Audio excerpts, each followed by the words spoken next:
Doctor صاحب یہیں سے آغاز کریں گے کہ جیسی قوم ہوتی ہے ویسی اس کے اوپر جو ہے حکمران مسلط کر دیے جاتے ہیں، تو اس پہ پھر غلطی تو اس وقت جو بھی پاکستان کے ساتھ 75 سالوں سے بھی ہو رہا ہے وہ میرے خیال سے پھر غلطی قوم کی ہے، کیونکہ ہم لوگ ایک قوم نہیں بن سکے بنیادی طور پر۔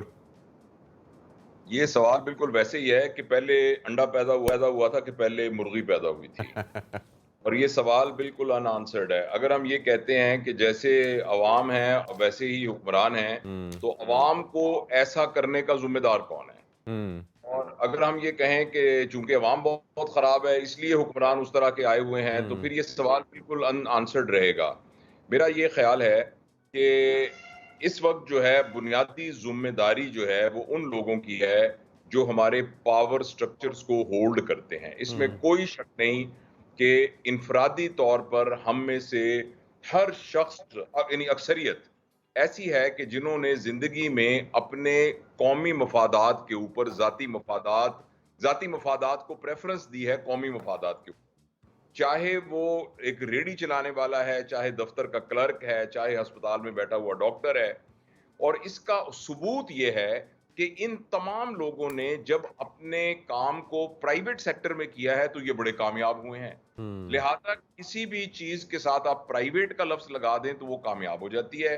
پرائیویٹ سکول، سرکاری سکول، پرائیویٹ ایئر لائن، سرکاری ایئر لائن، پرائیویٹ بینک، سرکاری بینک، پرائیویٹ ہسپتال، سرکاری ہسپتال، اسی طرح پرائیویٹ کوئی فیکٹریاں اور سرکاری فیکٹریاں، یعنی سٹیل مل اور پرائیویٹ فیکٹریاں۔ تو اس طریقے سے اس لیے مسئلہ یہ ہے کہ انفرادی طور پر بحیثیت مجموعی ہمارے معاشرے کا اخلاق، اس کا کردار وہ نیچے ہوا ہے۔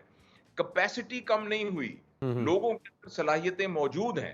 اس کا ثبوت یہ ہے کہ جب وہ اپنے لیے کر رہے ہوتے ہیں تو سارے کے سارے کامیاب۔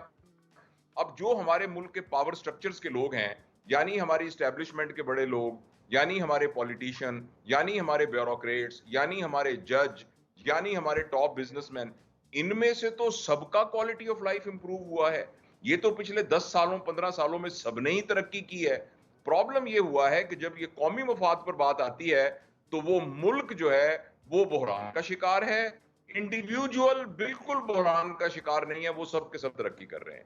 لہٰذا اب اس ڈھول کو ہم پیٹ سکتے ہیں اور بھی عرصہ، لیکن میری گزارش یہ کہ ہم اس کا حل نکال لیں۔ اس کا حل کیا ہے؟ اس کا حل یہ ہے، ایک طرف ایز این انڈیویجول میری ذمہ داری ہے۔ آپ کے اس پروگرام کو ہزاروں لاکھوں لوگ دیکھ رہے ہوں گے، آپ اس کو سوشل میڈیا پر ڈال دیں گے تو کچھ عرصے کے بعد یعنی کچھ اور لوگ بھی اس کو دیکھ لیں گے۔ جو ہم میں سے جو بول رہا ہوں میں، جو ہم سن رہے ہیں اور دیکھ رہے ہیں، کم از کم میں اور آپ یہ فیصلہ کر لیں کہ جیسے پاکستان کے ایک شہری کو ہونا چاہیے میں ویسے ہوں گا۔